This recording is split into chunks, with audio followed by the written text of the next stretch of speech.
Interview take 2. I'm a game designer for Square Enix Tokyo. I think one of the biggest turning point of my life is when I submitted The Last Canopy, my second independent game.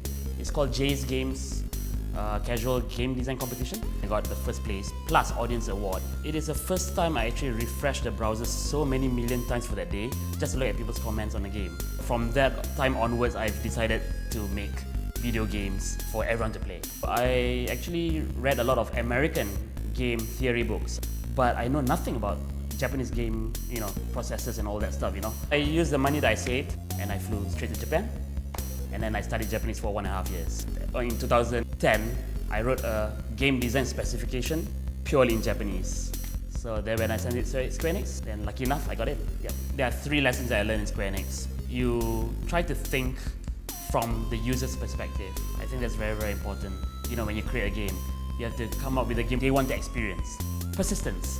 Because a lot of people gave up. They had this ideal situation of how a team should be like, and then when they go to Japan, they're totally, disappointed. It's best that you adapt to it first. But there's the third thing, individuality. If they hire a Malaysian game designer that acts like a Japanese, they might as well hire a Japanese person, right?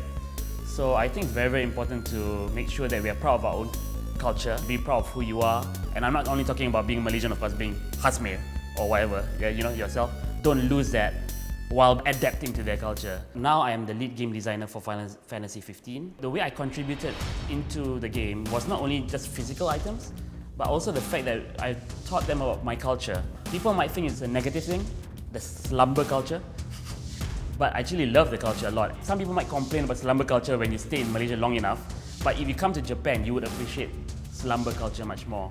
And that is exactly how the town Leslam is.